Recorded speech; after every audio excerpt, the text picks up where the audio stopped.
6 a.m. in the morning, I woke up for my first day at school at TMI. I got ready and went for breakfast. I was feeling too much at the same time: excitement, joy, and anticipation.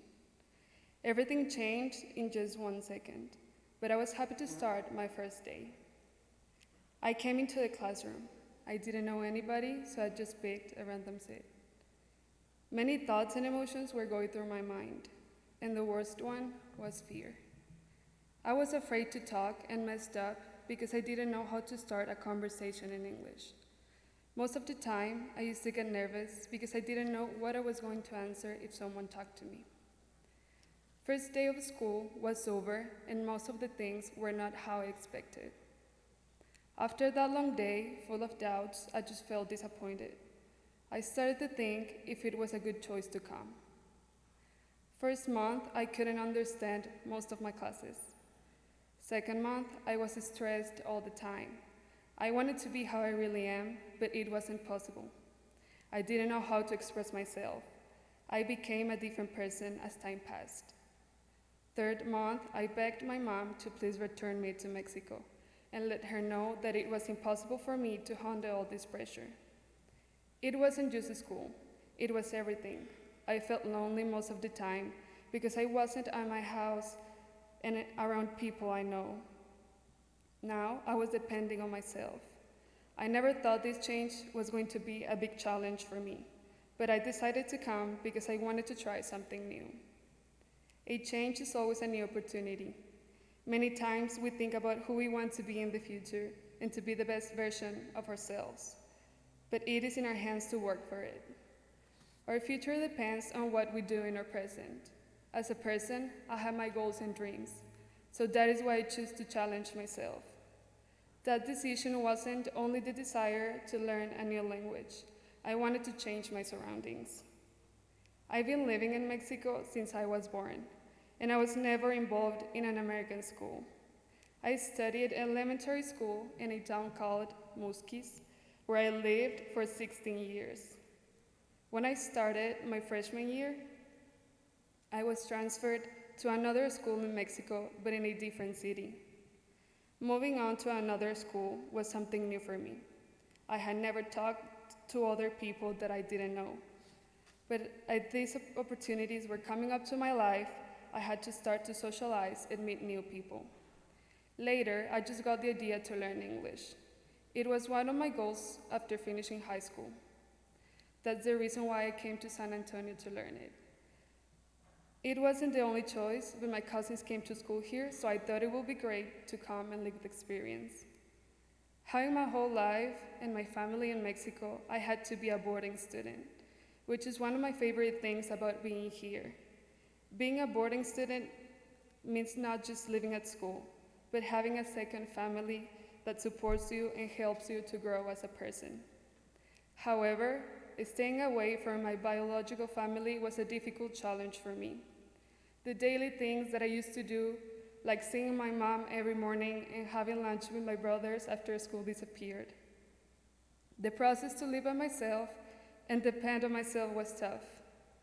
The first months at school were hard and stressful. At first, I was confused about what I wanted in my life, if this was the right choice.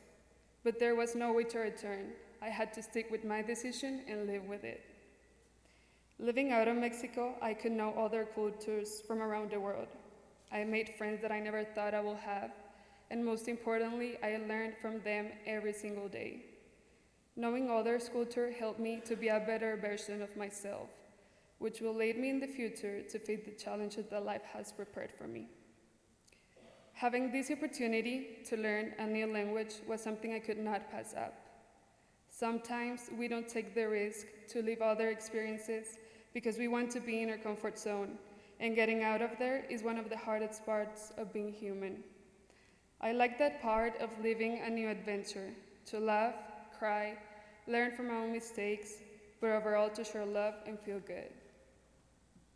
What we need is to think about ourselves. You are who you are, and if you don't start to realize your dreams or goals now, you allow life to pass you by.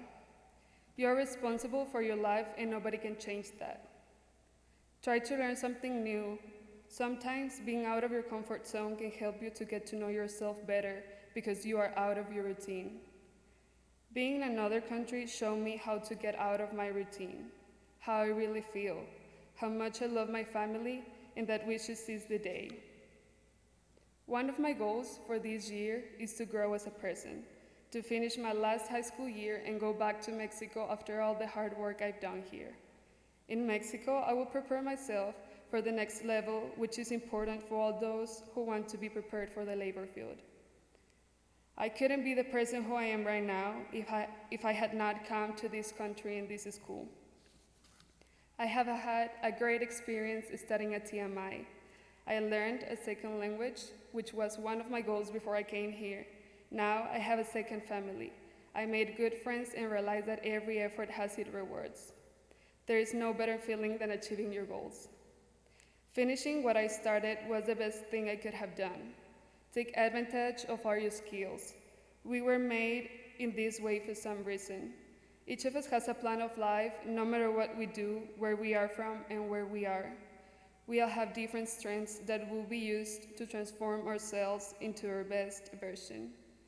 Persevere, and you will receive all you have been waiting for. Try something new until you feel comfortable, but enjoy the process of changes you live. Create a plan of action for pushing the boundaries of what you think is possible. Don't allow negativity to creep into your head. How you think and how you feel creates your state of being. There will be ups and downs, but keep in mind that nothing is impossible and nothing will last forever. Thank you.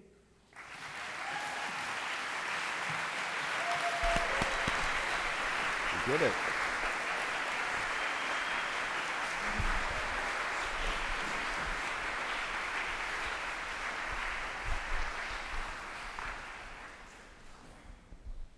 Be seated. And now let's celebrate God's gifts in the life of Anish Padala.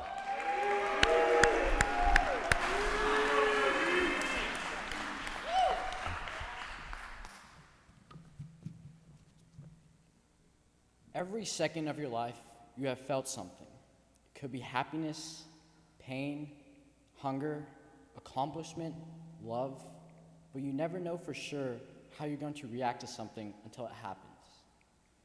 In the past few years, I've seen some high highs and some low lows. From the moments of victory when everyone is going wild to the times of defeat when everything seems to be falling apart. Despite my experiences, I've never been good at expressing my emotions. But recently, I've come to understand the importance of sharing my feelings with others. When I was a kid, I was very shy. I kept my head down and didn't talk too much. During elementary school, I had a tough time making friends because I never approached anyone at all. I wasn't even that outgoing with my friends. I'm not sure why I was like that, but it wasn't something that I could just change about myself no matter how much I wanted to. I carried the same shy, distant feeling into middle school. During middle school, I became a little bit more open with my friends, but just as I began to truly open up and come out of my shell, middle school was over and high school began, and I reverted back to my old ways because of the new surroundings and people. As time went on, I got used to my new life and began to open up and come out of my shell again, but I still have a long way to go. Even now, when my parents ask me from time to time, "What's going on at school? How are you doing? What's going on in life?" I usually just respond with the most minimalistic answer and then go and do something else. I want to tell them, school was great and I did something cool, or it sucked in that I probably failed all my tests. But I don't, because I feel like I would just be adding more for them to worry about. Last year, during our final baseball game of the season, there was one play that pretty much cost us the whole game. The ball was hit to me, and I fielded it cleanly, but then I threw it about 10 feet to the left of first base. Probably made that throw about 100 times, but for some reason, I didn't make it that one time. Later, when I was talking to my parents about what happened, I told them, I made an error, we lost, and it's all that happened. I didn't want them to know that I was mad, sad, disappointed, or anything else, so I just acted as if it was nothing. I didn't know how to tell them that it was my fault and that I felt totally useless and like a complete loser. I kept my feelings bottled up and I told myself that it was for their sake. But in reality, I was hiding to protect myself. And I was doing the same thing with my friends. Last year, after some of my friends graduated, I knew that I would miss seeing them and hanging out every day. But I didn't tell them because, again, I felt I was just being overdramatic. I thought that telling them how I felt would make moving away from their family and home that much harder. I told myself that they'd come home for breaks, and I could see and hang out with them then. It wasn't the end of the world that I didn't tell them that I would miss them, because I knew I still had the chance to tell them how much I appreciate them and how much they have helped me throughout the years. But sometimes you may not have the chance to tell someone what they truly mean to you. At the beginning of last year, a close friend of mine passed away very suddenly. There was no warning or time to do anything. I didn't really want anyone to know because I thought that all they would do was feel sorry for me and that they would end up carrying a weight that was mine to bear. I was so overwhelmed, but I didn't tell anyone because if I did, then I'd have to explain what happened and how I felt. I really wish that there was somewhere for someone to just look inside my head and know how I felt, because trying to explain those feelings at certain times is really hard. I couldn't really describe my emotions myself, so how could I expect others to understand? But what I really regret is not telling my friend what she truly meant to me as someone who has been in my life ever since I can remember. This is something that I regret not being more open about, and it still hurts that I will never have the chance. I think we all struggle with being open about our feelings. Sometimes we're afraid that if we tell others about our problems, we'll be seen as weak or dependent. It's a lonely feeling to worry about, whether or not someone can handle the real you. I know that this is a hard thing to overcome. Developing trust in someone to the point where you can make yourself vulnerable in front of them takes a lot of courage. Something that my dad always said to me is, to solve anything, you can't just look at the big picture. You need to start small. So I encourage each and every one of you to start somewhere and opening up, whether it be with your parents or a close friend, because believe it or not, they not only can handle your problems, but they can also help you. Thank you.